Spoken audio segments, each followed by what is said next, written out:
Oui, Jean-Jacques Labatte. Simplement une demande de précision à Monsieur Petit. En fait, sur le même slide, il nous dit qu'il faut encourager la déconnexion des eaux pluviales des réseaux unitaires et puis qu'il faut également limiter les réseaux séparatifs. Et donc, ça me pose un problème de logique, hein, puisqu'un réseau séparatif, par nature, c'est un réseau, en théorie, complètement déconnecté des eaux pluviales. Effectivement, l'enjeu numéro 1, c'est d'éviter de respecter la réglementation par rapport au réseau unitaire. Donc, effectivement, ne pas rejeter dans le réseau unitaire. On a fait longtemps de la mise en séparatif, sauf que la mise en séparatif, ça a un coût colossal aussi. Il faut tirer un deuxième réseau, il faut l'entretenir, il faudra le renouveler dans 40, 50, 100 ans. Ça concentre en un seul point de rejet l'ensemble des eaux pluviales. Et effectivement, plus l'eau pluviale circule, plus elle fait un trajet long, plus on sait qu'elle se charge en particules. Donc vraiment, l'idée, c'est de travailler à l'infiltration et la gestion à la parcelle répond à ces deux injonctions, à mon sens. Oui. Peut-être juste pour compléter, il est clair que pour atteindre les objectifs de l'arrêté de juillet 2015, on n'a pas 50 ans pour faire ça. On a une dizaine d'années, pour faire simple. Les techniques alternatives, si on les applique sur le renouvellement urbain, en gros, on déconnecte 1% du territoire par an. C'est le rythme de renouvellement de la ville.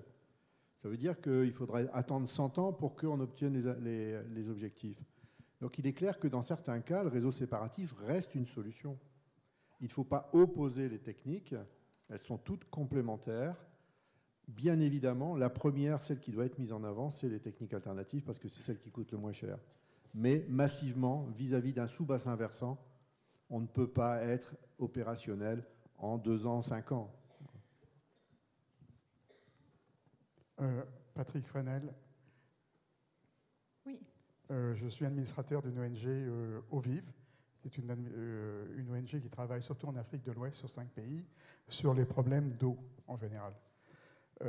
Ce que j'ai noté ce matin dans tous les exposés, c'est la difficulté du foncier, voire du droit à la propriété privée. En gros, on a des expériences isolées qui sont très pertinentes localement, mais quand il s'agit d'avoir un FMA assez global, et les propos de monsieur viennent d'être dits en disant qu'il faudra 100 ans pour qu'on y arrive, la question est-ce qu'à un moment, les limites du droit foncier et du droit à la propriété privée en France sont aptes à accueillir, à prendre en compte des intérêts généraux transversaux qui rebattent un petit peu les cartes. Voilà, ma question est d'ordre un peu juridique, quoi.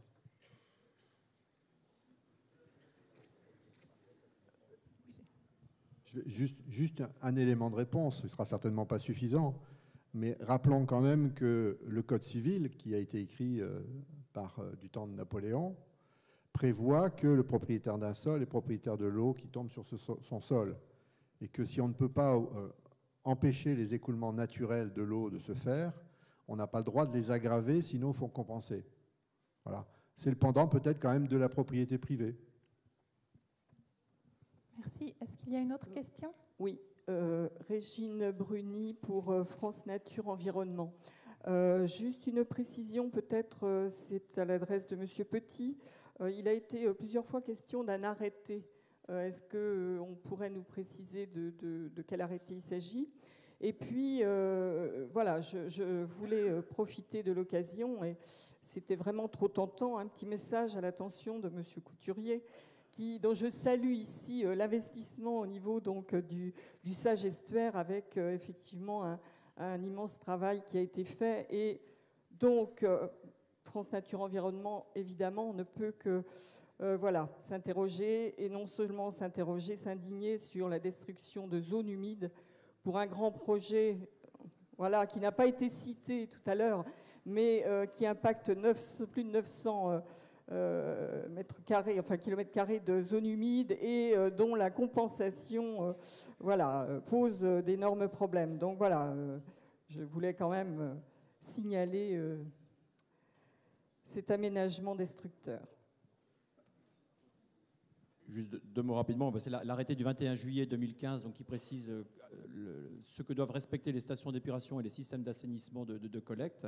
Donc, vous le trouvez facilement sur Internet. Et puis l'instruction technique du mois de septembre 2015 qui a suivi. Là, j'ai plus la date, mais c'est début septembre 2015 qui précise certains éléments de l'arrêté.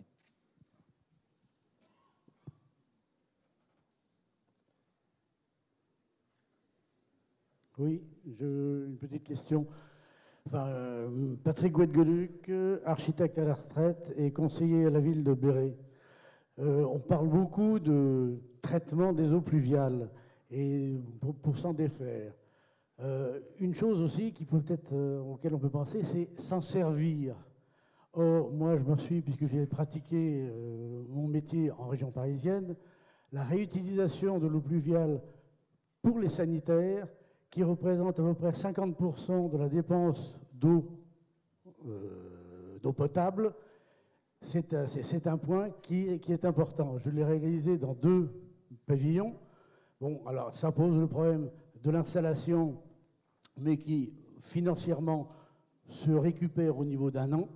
Alors bien sûr, pour les vendeurs d'eau, ils n'ont plus que sur 100 mètres cubes, il y aura 100 mètres cubes à traiter, et on ne les achètera que 50 mètres cubes, ou 60 mètres cubes, puisqu'on gagne 40% en réutilisation de l'eau potable, de l'eau usée, de l'eau pluviale. Mais je pense que cette disposition, elle entre rarement dans la réglementation, la réutilisation de l'eau pluviale pour les sanitaires. Parce qu'on le fait beaucoup pour nettoyer la voiture ou arroser le jardin, mais les sanitaires, c'est 40% d'utilisation de l'eau potable. Voilà mon point. La question que je pose, oui. Qu'est-ce que vous pensez là-dessus? Quelle est votre position là-dessus? Oui. Juste 2 mots et tu compléteras.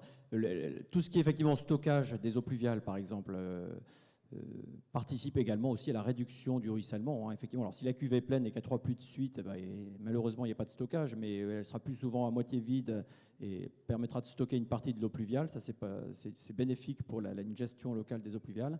Concernant la réutilisation, même chose, plutôt que d'envoyer les eaux de pluie au réseau qui vont saturer et en même temps vous tirez la chasse d'eau, si c'est les eaux de pluie qui vont dans la chasse d'eau, il y a un gain effectivement à nouveau pour nos réseaux d'assainissement et pour une gestion locale.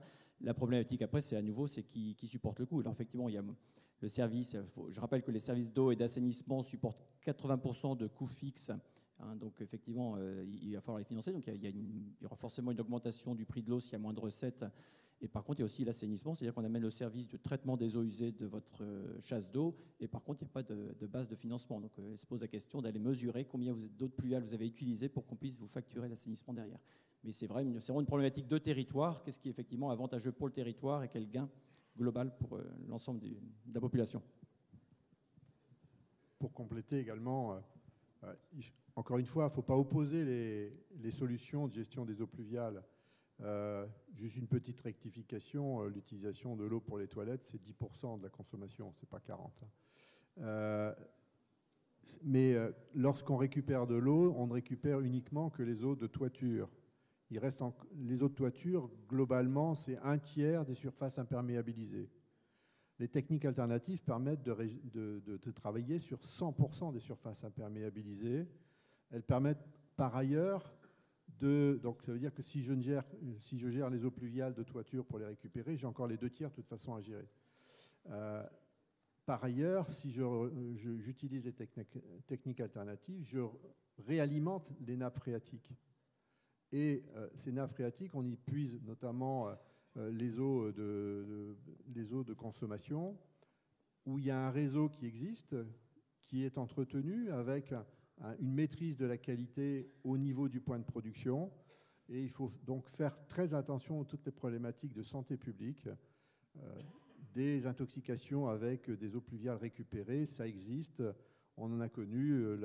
La presse régionale, nationale en a déjà fait écho. Moi, j'en souviens de quelques-unes sur mon département. Voilà. Au moins, l'avantage d'un réseau de distribution, c'est il existe, il sert tout le monde et il est maîtrisé en termes de qualité par une puissance publique, même par 2 puissances publiques, puisque la collectivité et l'ARS. Voilà, on peut prendre une dernière question très courte. Oui, bonjour, je suis Caroline Astre, je travaille à l'agence de l'eau à Dour-Garonne. J'avais une question concernant le sage estuaire de la Loire, au sujet des inventaires de zones humides. Pouvez-vous en fait nous expliquer un peu plus en détail comment vous avez convaincu les élus des communes ou interco de réaliser des inventaires zones humides? Était-ce une règle du SAGE? Quelles étaient les actions d'animation autour de ce sujet pour convaincre? Merci. Oui, l'inventaire des zones humides est une des dispositions de notre SAGE. Donc nous avions prévu de le faire un certain temps, ça a un petit peu plus traîné, mais les élus ont découvert qu'ils devaient effectivement faire cet inventaire. Et finalement, ça a traîné un petit peu ici ou là, mais on a réussi à ce que toutes les communes le fassent. Il n'y a pas eu de problème. Pas eu de problème. Dans le temps un peu. Et des réticences aussi localement à reconnaître, parce qu'on partait du SIG fait par la DDE, l'Adréal, oui.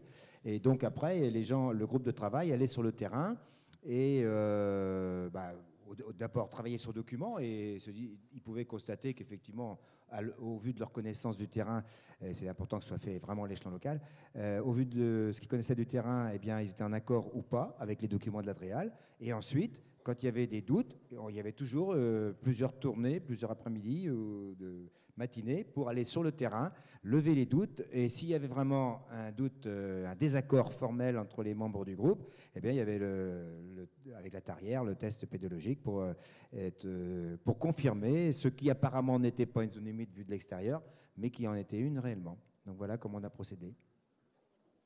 Oui, vous voulez dire quelque chose ? Il y avait un autre aspect, c'était que c'était vraiment une problématique du territoire. À partir du moment où il y a un aménagement sur le SAGE, on touche une zone humide, ça commençait à devenir bloquant. L'arrêté de 2009 sur les zones humides ayant été promulgué, on avait des vrais critères pour délimiter ce qui était une zone humide, qui ne laissait plus la place au doute. Et il y avait un besoin surtout d'accompagnement. Donc en fait, c'est vrai qu'il y a eu quand même quelques réticences, mais globalement, il y avait un besoin, parce que sinon, on arrivait à des situations de conflit et de limitation tout simplement de l'aménagement du territoire. On a quand même des communes qui sont humides à 98%. Donc eux, il faut bien qu'ils arrivent quand même à pouvoir se développer. Donc il fallait trouver une manière d'accompagner notamment ces collectivités. Donc il y a eu quand même un pas positif lié aussi à ce besoin de pouvoir continuer à aménager le territoire de manière cohérente.